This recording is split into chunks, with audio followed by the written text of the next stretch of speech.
There is something happening inside your mind right now. It has been happening every single day for as long as you can remember, quietly repeating from morning until night. When you wake up, when you work, when you feel exhausted, when anxiety rises for no clear reason, when you lie awake staring into darkness, unable to sleep while thoughts continue moving through you like an endless current. And yet almost no one ever truly stops to question it. A stream of thought flowing constantly through consciousness. And for your entire life, you have lived with one assumption so natural, so automatic, so deeply accepted that it was almost never examined. This is me. I am thinking. These thoughts are mine. But what if the very assumption you never questioned is the thing silently shaping your entire experience of reality? What if the moment you truly look directly at it, your relationship with life itself begins to change? Not slowly, not superficially, but at the root. Right now, before we go further, I want to invite you into something very simple. You do not need to believe anything I say. You do not need to understand it intellectually. Just observe. Pause for a moment and notice what is happening inside your mind right now. Do not try to control anything. Do not force the mind to become quiet. Simply watch. And if you look carefully, you may notice something strange. The thoughts appearing inside your mind are not asking for your permission. You did not command the last thought to arrive. You do not know what the next thought will be before it appears. It simply comes. And this leads to the first question, a question almost nobody truly stops long enough to ask. If you are not consciously creating the thought, where does it come from? Most people move through their entire lives without ever investigating this. We experience a thought and instantly identify with it. I think this. I am worried. I am afraid. I am not good enough. And because you believe the thought is you, every thought carries the weight of identity. A fearful thought appears, and suddenly you become a fearful person. An angry thought appears, and you become anger itself. A limiting thought appears, and you accept it as the boundary of your life. But modern neuroscience and ancient spiritual traditions are both pointing toward the same realization.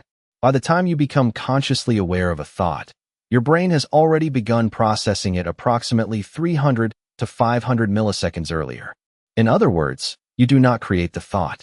You become aware of it after it has already formed. The famous experiments of Benjamin Libet demonstrated this with startling clarity. Decisions you believe you are consciously making were already initiated by the brain before you became aware of choosing. What you call my thought may simply be a narration arriving after unconscious processes have already begun moving beneath the surface. Let that settle inside you for a moment. The voice in your head, the thing you call me, may not actually be the creator. It may only be the storyteller. And this is where everything begins becoming deeply important. Because when you believe thoughts are you hand them complete authority. You argue with thoughts. You fight them. You try to suppress them. You feel guilty for having thoughts you believe you should not have. And slowly, life becomes an endless internal conversation with the mind itself. A constant stream of noise, tension, resistance, judgment, fear. And if you are honest, you already know how exhausting that becomes. But imagine for a moment that thoughts are more like a radio always playing in the background. Sometimes the station plays music you enjoy. Sometimes it becomes static. Sometimes it broadcasts fear, anxiety, limitation, endless emotional noise. But the radio is not you. You are the one listening. And just as you can allow a song to play without becoming the song itself, you can allow thoughts to move through awareness without believing they define who you are. Now I want to invite you into a small experiment. Not to understand this intellectually, but to experience it directly. For the next 60 seconds, try not to think. Truly try to stop all thinking. You can pause the video right here, set a timer for 60 seconds, and test it honestly for yourself. What happened? If you were completely honest, you probably noticed something very revealing. Thoughts still appeared. Maybe the mind became quiet for a few seconds, and then suddenly a thought about food arrived. Then a memory. Then an emotional reaction. Then perhaps even a judgment about the exercise itself. They came uninvited. They appeared outside your control. And this experiment reveals something incredibly deep. If you cannot control whether thoughts appear or not, then you are not the source of thought. You are the awareness in which thought appears. The difference sounds subtle, but it is the dividing line between a life dragged endlessly by the mind and a life containing genuine inner freedom. Because once you begin to truly see this, you no longer need to win against thought. You no longer need to believe every thought or fight every thought. You no longer need to constantly repair yourself. You simply see. And from that moment, something begins opening inside consciousness itself. Because if thought is not who you are, then who are you? That is the question we are about to enter next. Now here is where the transmission begins moving deeper, because once you realize thoughts appear automatically, another question emerges almost immediately.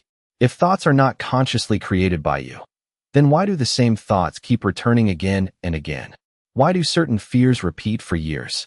Why do the same emotional patterns replay even when you desperately want to change them?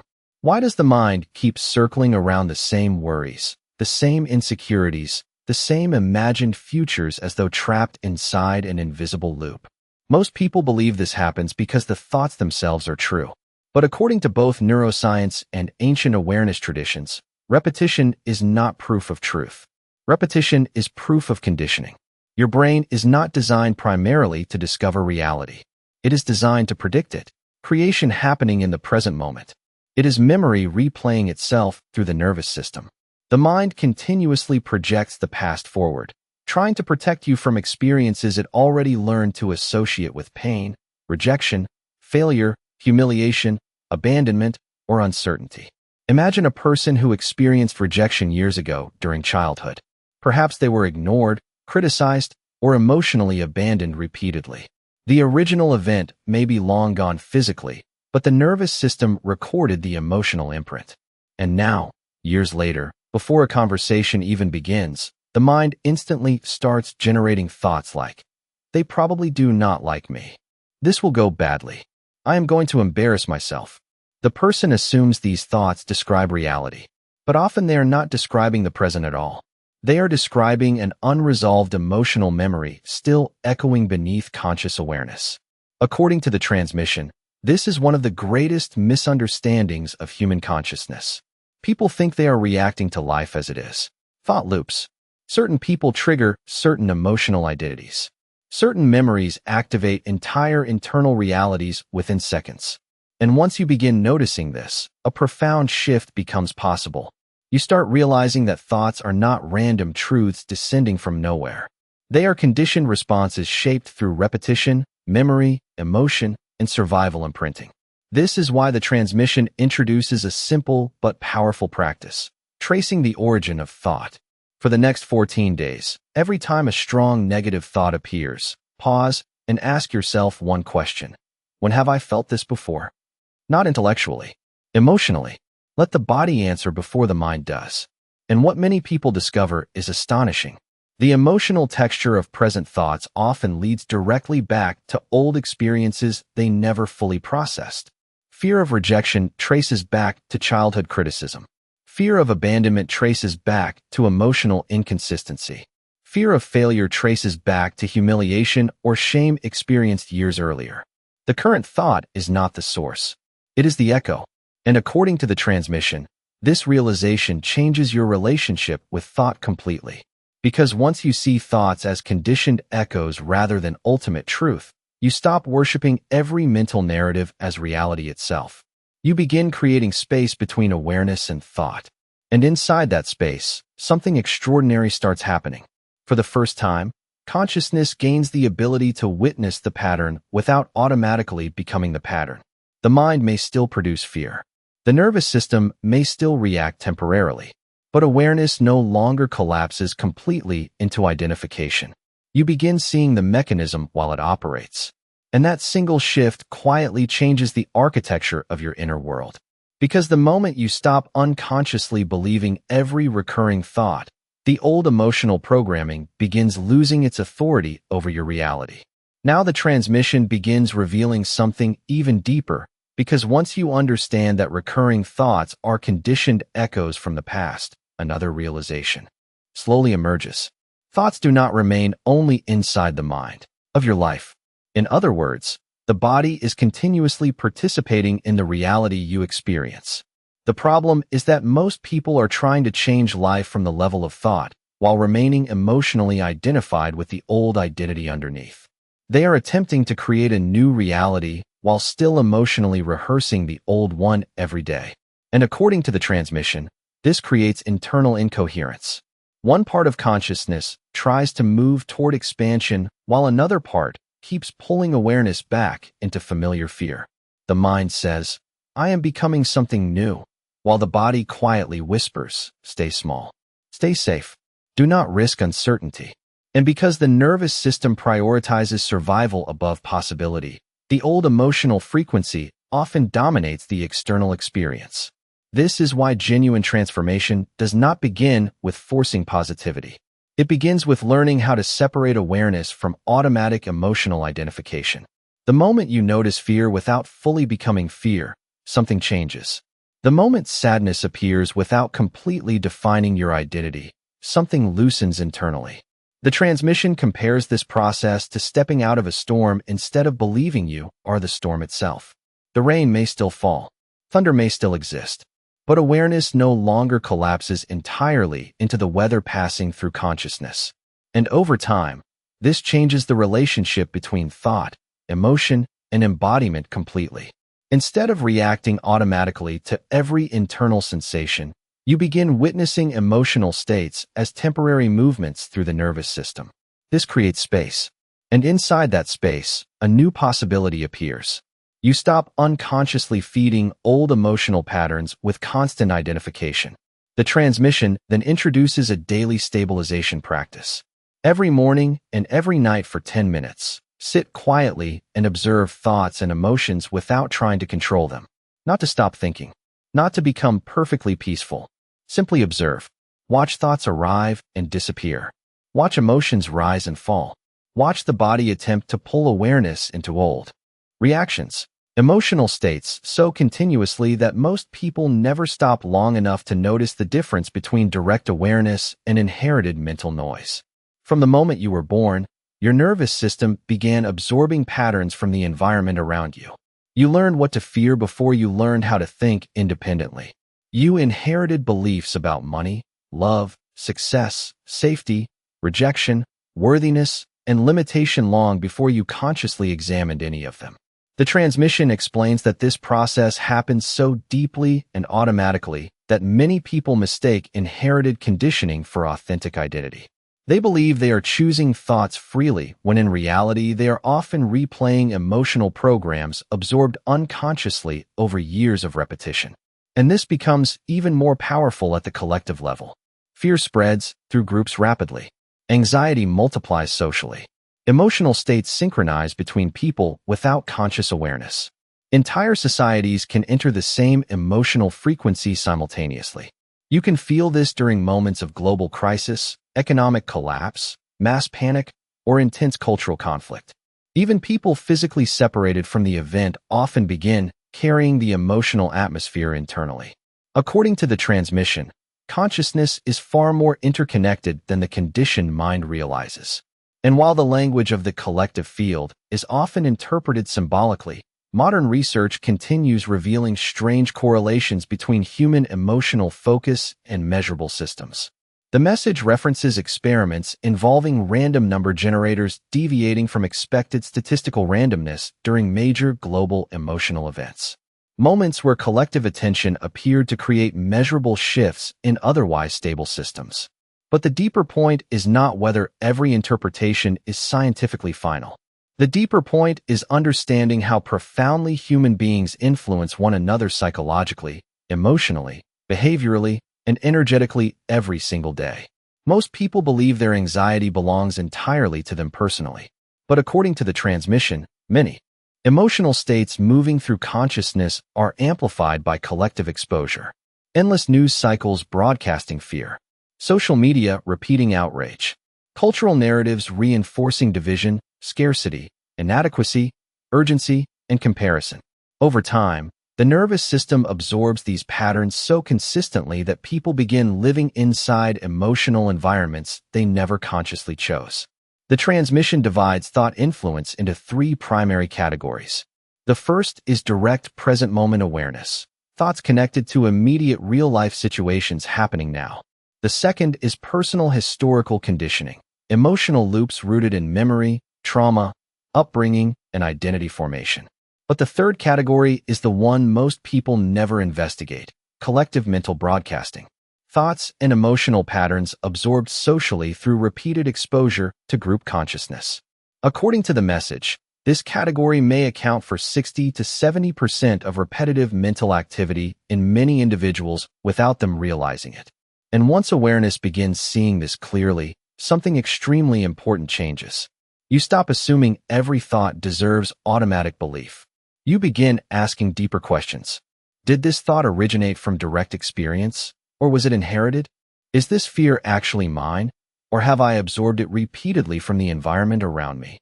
Would this belief still exist if I had never been conditioned to repeat it? These questions quietly begin breaking the hypnotic spell of unconscious identification.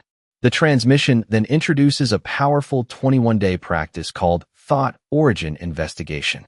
For the next 21 days, each time a repetitive emotional thought appears, pause and trace its source carefully. Did it come from childhood, social conditioning, fear-based media, family beliefs, cultural pressure, old trauma? Observe without judgment. The goal is not to force positive thinking. The goal is becoming conscious of what has been unconsciously shaping perception for years. And according to the transmission, this process creates one of the most liberating shifts possible for human consciousness.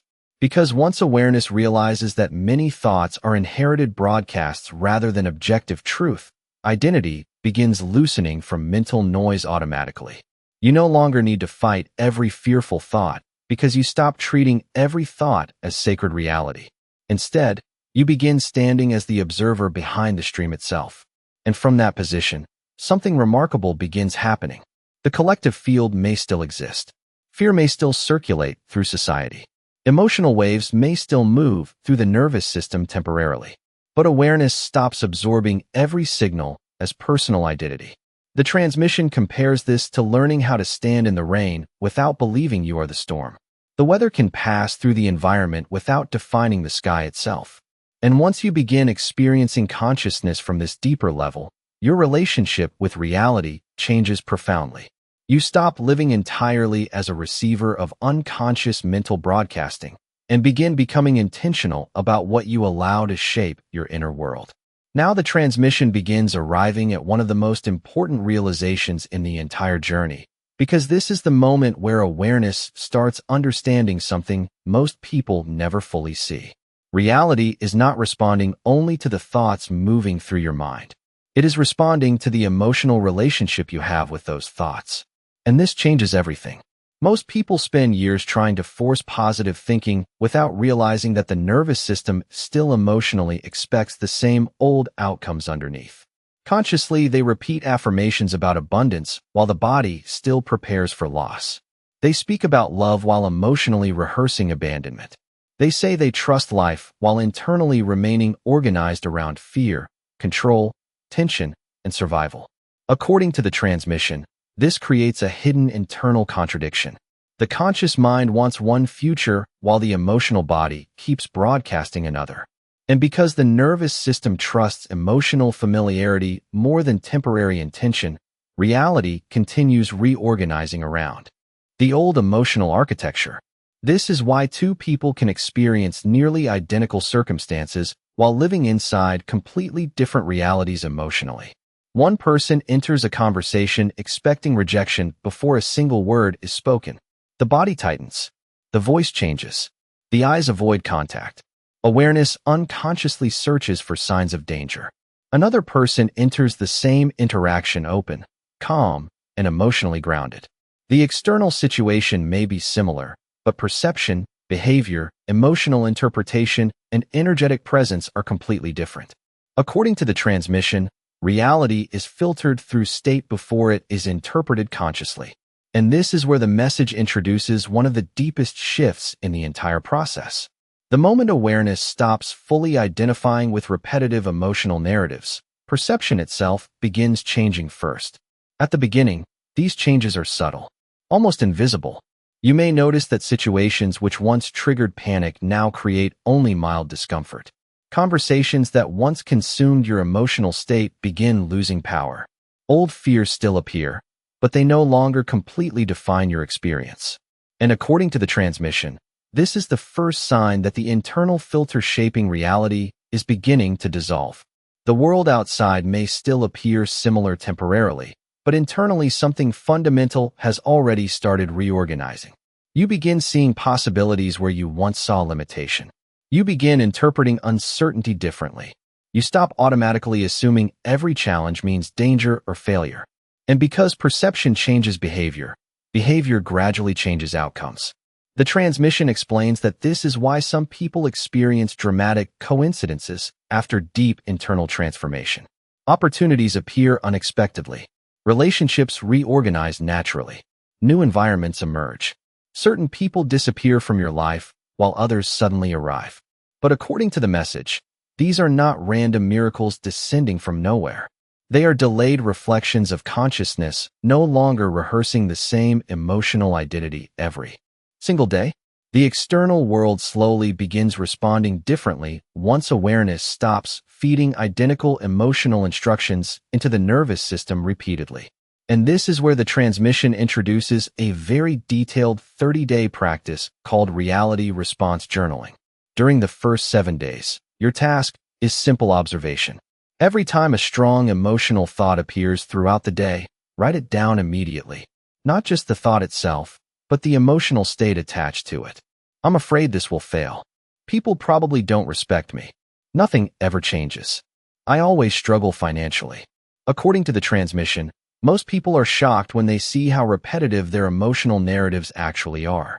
The same fears, the same assumptions, the same emotional predictions appearing day after day. And during this first week, you are not trying to change the thoughts. You are simply exposing the emotional script operating beneath consciousness automatically. Then during week 2, you begin tracking emotional consequence. After writing the thought, observe how your body reacts afterward. Does your posture collapse? Does your breathing change? Do you withdraw socially? Become defensive? Avoid opportunities? Overthink conversations? The transmission explains that repetitive thoughts shape external reality not through magic, but through emotional behavior patterns the nervous system unconsciously creates. A fear-based thought often leads to emotional withdrawal. Emotional withdrawal changes communication. Communication changes relationship outcomes. Relationship outcomes reinforce the original belief. And the cycle repeats again. During week 2, the goal is seeing the mechanism clearly for the first time. Week 3 introduces interruption. This is where awareness begins consciously breaking automatic emotional reinforcement. Every time a repetitive emotional narrative appears, pause before feeding it with reaction. Instead of instantly believing the thought, ask 3 questions. Is this objectively true right now? Or is this emotional memory repeating itself? What would this situation look like without the old identity? Interpreting it. According to the transmission, these questions begin interrupting the automatic emotional loop connecting thought to identity. And at first this feels uncomfortable because the old nervous system expects familiar emotional reactions. But slowly, awareness starts creating space between thought and embodiment. During week 3, many people begin noticing surprising external shifts. Conversations become calmer. Opportunities appear where avoidance once existed. Emotional reactions lose intensity. The transmission explains that these changes happen because the nervous system is no longer constantly reinforcing the same emotional reality through unconscious repetition. Then week 4 becomes the embodiment phase of reality restructuring. During these final 7 days, the practice changes completely. Instead of focusing mainly on thought observation, you begin consciously choosing emotional states before entering important situations. Before conversations, before work, before conflict, before decisions, pause and ask yourself, what emotional identity am I bringing into this moment? According to the transmission, most people enter situations unconsciously carrying old emotional expectations into every interaction. They bring fear into love, scarcity into opportunity, defensiveness into communication, survival into creativity. But during week 4, awareness begins consciously choosing presence instead of automatic identity. You stop entering life from the old emotional script. You begin entering from observation, openness, and grounded awareness. And this is where the transmission says reality begins changing most visibly. Not because the universe suddenly becomes magical overnight, but because the nervous system is no longer continuously recreating identical emotional outcomes every day. Small things begin shifting first. Eye contact changes. Tone changes. Confidence changes. Emotional resilience changes. Boundaries change. Decisions change. The environments you tolerate change. And over time, these subtle internal changes begin reorganizing external experience dramatically. The transmission warns that many people abandon the process here because the old identity keeps trying to return. Familiar suffering still feels psychologically safe. The mind still searches for old emotional certainty. But awareness is beginning to realize something revolutionary. You do not need repetitive emotional pain in order to know who you are. You do not need fear to maintain identity. You do not need unconscious suffering to feel alive. And as this realization stabilizes deeper into the nervous system, the old emotional architecture slowly begins collapsing from lack of reinforcement. According to the transmission, this is the true beginning of reality change. Not forcing the world to become different, but finally stopping the unconscious recreation of the same internal world that kept producing the same external experience. And this is where the transmission reaches one of the deepest transitions in the entire journey. Because once awareness begins separating from thought, emotional conditioning, and collective mental programming, a question starts rising from underneath every identity you have ever believed about yourself. If you are not your thoughts, then who exactly have you been your entire life? Most people never stay with this question long enough because the mind rushes in immediately with familiar answers. I'm anxious. I'm emotionally damaged. I'm an overthinker. I'm someone who struggles. I'm the kind of person who always gets abandoned. But according to the transmission, what you call identity is often nothing more than repeated emotional rehearsal solidified into personality. A thought repeated enough times becomes emotionally believable. An emotional state repeated long enough becomes behavior. Behavior repeated over years becomes identity. And eventually identity becomes so familiar that the nervous system mistakes it for reality itself. The person who constantly says, "I'm bad with money," may have spent years emotionally rehearsing scarcity until the body memorized financial fear as normal. The person who says, "I'm not lovable," may be unconsciously replaying emotional rejection absorbed decades earlier. The person who believes, "I always fail," may have built an entire internal structure around past humiliation without ever realizing it consciously. And because these emotional identities are repeated constantly, the body organizes around them automatically.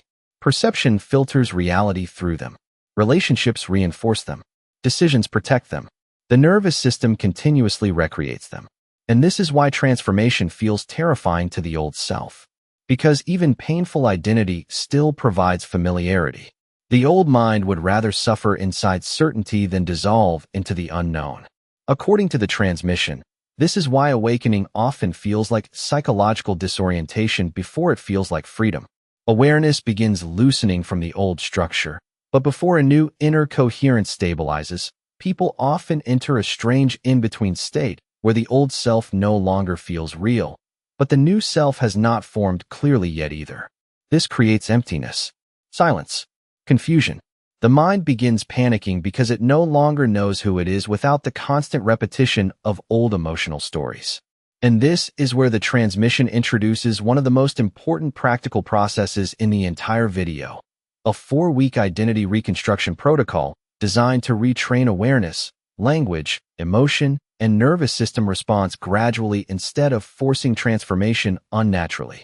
Week 1 is called Observation of Identity Language. For the first 7 days, your only task is to observe the way you describe yourself internally throughout the day. Nothing else. Do not try to fix anything. Do not force positivity. Simply observe the unconscious identity statements repeating automatically in the background of the mind. I'm overwhelmed. I'm socially awkward.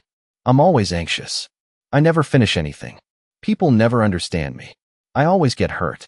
According to the transmission, most people are shocked when they realize how frequently they reinforce emotional identity through unconscious internal narration. Hundreds of times every single day, the mind quietly repeats emotional instructions to the nervous system about who you believe yourself to be. And the body listens. The transmission explains that the nervous system does not distinguish between objective truth and repeated emotional suggestion. Whatever identity is rehearsed consistently becomes emotionally familiar. And whatever becomes emotionally familiar begins shaping perception automatically. This is why week 1 is not about changing identity yet. It is about exposing the invisible script that has already been controlling perception for years without conscious awareness. Then week 2 begins what the transmission calls identity separation training. During the second 7 days, every time you catch yourself speaking in identity-based language internally, you interrupt it immediately and shift from identity into observation. Instead of saying, "I'm anxious," you say, "Anxiety is present right now." Instead of "I'm broken," you say, "Pain is moving through the nervous system." Instead of "I'm a failure," you say, "The mind is producing fear-based thoughts." According to the transmission, this subtle shift changes the architecture of consciousness completely because awareness observes experience, while identity becomes experience. The moment you stop attaching the word "I" to every temporary emotional state, the nervous system slowly begins learning that emotions are movements passing through awareness, not permanent definitions of self. And this is where resistance often intensifies. During week 2, many people experience emotional turbulence becoming temporarily stronger. Old memories resurface unexpectedly. The mind becomes louder. Emotional reactions feel amplified. The transmission explains that this is not failure. It is exposure.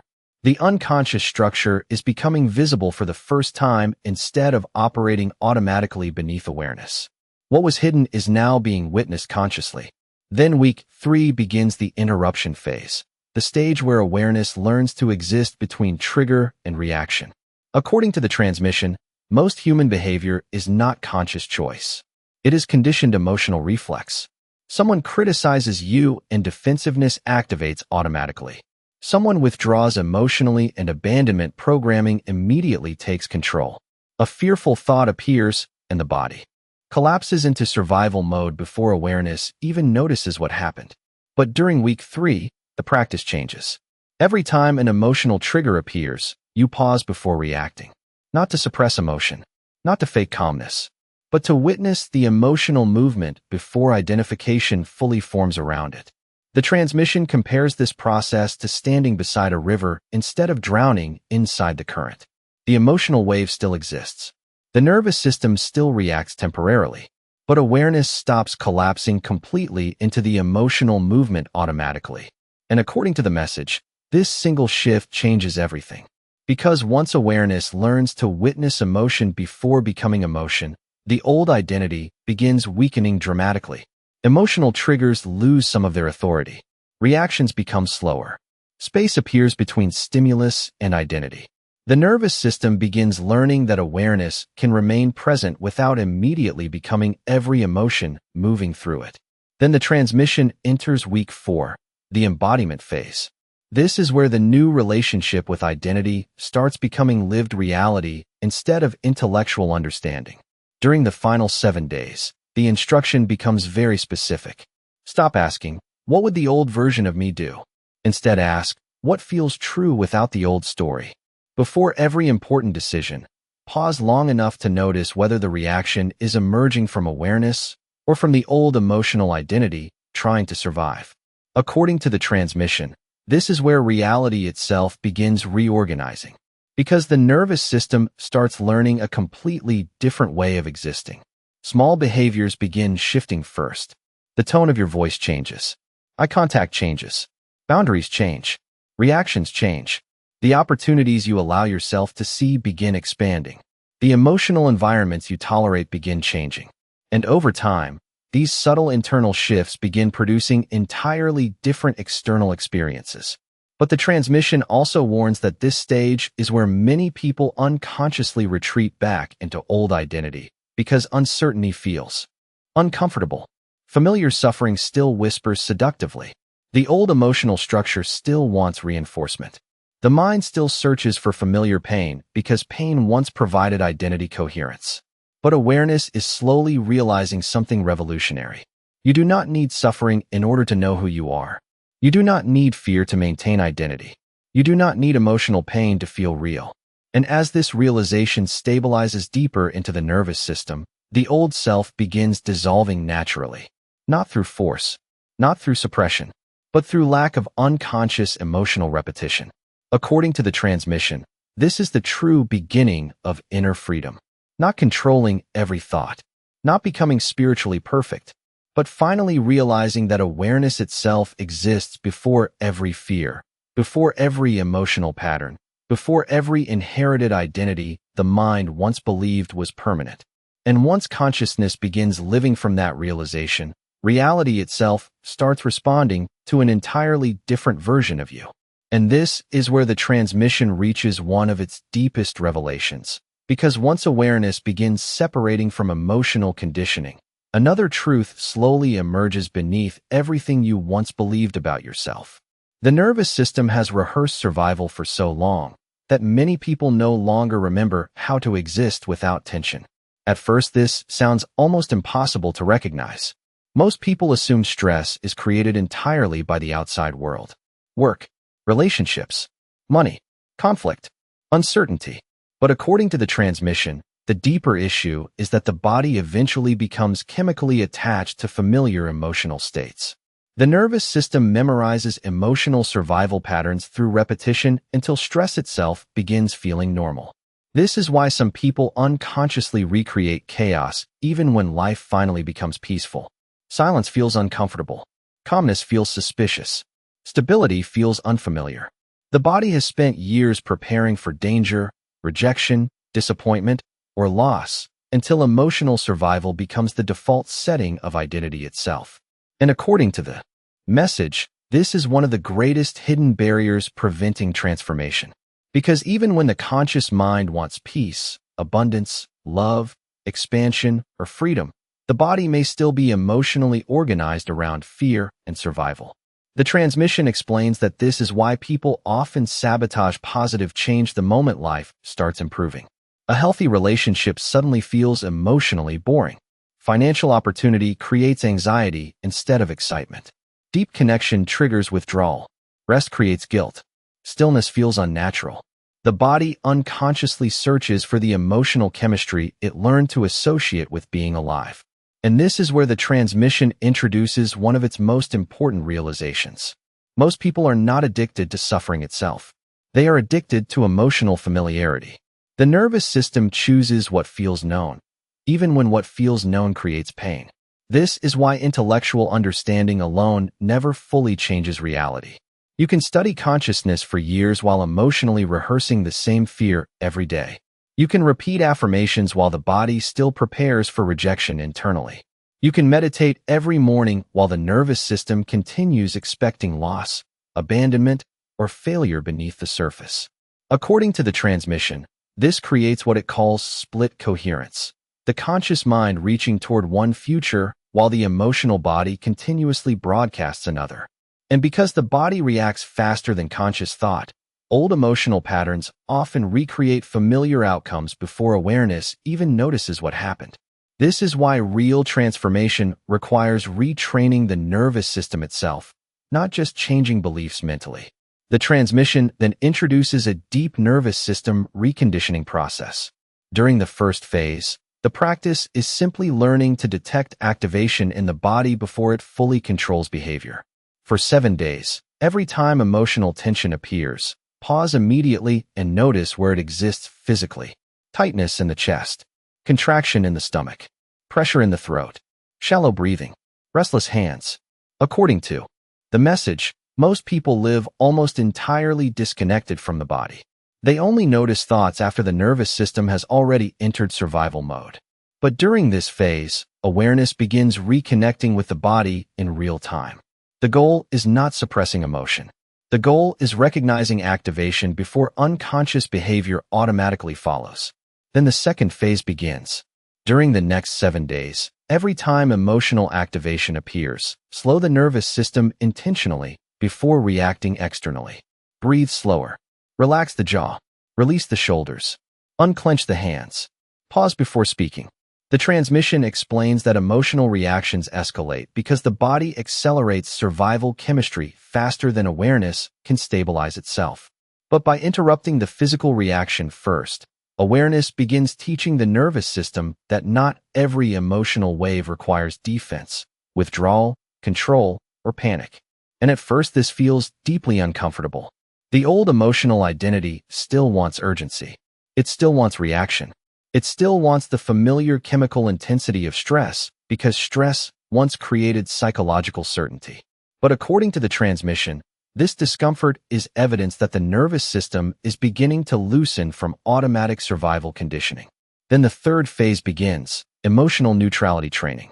During this stage, awareness stops immediately labeling sensations as good or bad. Tightness becomes sensation. Fear becomes activation. Sadness becomes movement. Anger becomes intensity, moving through the nervous system temporarily. The transmission explains that most suffering comes not from emotion itself, but from the identity the mind attaches to emotion afterward. A sensation appears, and immediately the mind creates a story. Something is wrong. I'm failing again. Nothing ever changes. This always happens to me. But during this phase, awareness interrupts the narrative before identity fully forms around it. And slowly, something remarkable begins happening. Emotional waves pass through the body faster. Reactions lose intensity. Recovery becomes quicker. The nervous system begins learning that awareness can remain present without collapsing into every emotional movement automatically. And this is where the transmission begins reaching its deepest turning point. Because eventually the body starts realizing something it has never truly trusted before. Peace is safe. Stillness is safe. Presence is safe. Love is safe. For the first time, the nervous system no longer needs chaos in order to recognize itself. The body no longer needs emotional pain in order to feel alive. And according to the transmission, this is the moment reality itself begins responding differently. Not because the universe suddenly becomes magical overnight, but because the body is no longer continuously broadcasting survival into every interaction, every relationship, every decision, and every interpretation of life. The transmission compares this process to retuning a radio frequency that carried static noise for years. At first, the signal still cuts in and out. The old interference keeps returning, but gradually the static weakens. Clarity holds longer than chaos. Presence lasts longer than reaction. And eventually, the nervous system stops searching for suffering because suffering no longer feels like home. The transmission explains that this is why many people suddenly experience dramatic shifts after deep emotional regulation. Relationships become calmer. Opportunities appear naturally. Creativity increases. Synchronicities seem stronger. Life feels lighter. But the deeper change is internal. Awareness is no longer trapped inside the same emotional loops that once shaped perception automatically. And this creates one of the final revelations of the entire message. Healing was never about becoming someone new. It was about finally stopping the unconscious repetition of who you were taught to be. The body was carrying emotional memories from the past while trying to experience the future. The nervous system kept recreating familiar suffering because familiar suffering once created identity. But now awareness is learning something different. You do not need fear to maintain identity. You do not need stress to remain alert. You do not need pain to prove your existence. And once the body finally trusts stillness, reality begins reorganizing around an entirely different version of you. Maybe this was never about forcing the universe to change. Maybe it was about teaching the nervous system that it no longer has to survive a reality that no longer exists. And if this message found you at the exact moment you needed to hear it, leave the word release in the comments below. Because your awareness may already be recognizing something that your old identity is still trying to understand. And if this message resonated with something deep inside you, take a moment to support the channel by liking the video, subscribing, and turning on the bell. Because every video here is created to help you break unconscious patterns, reconnect with awareness, and remember the version of yourself that existed before fear became identity. And if you're still here listening until this moment, that may not be an accident. Your awareness may already be beginning to recognize a reality your old self could never fully explain.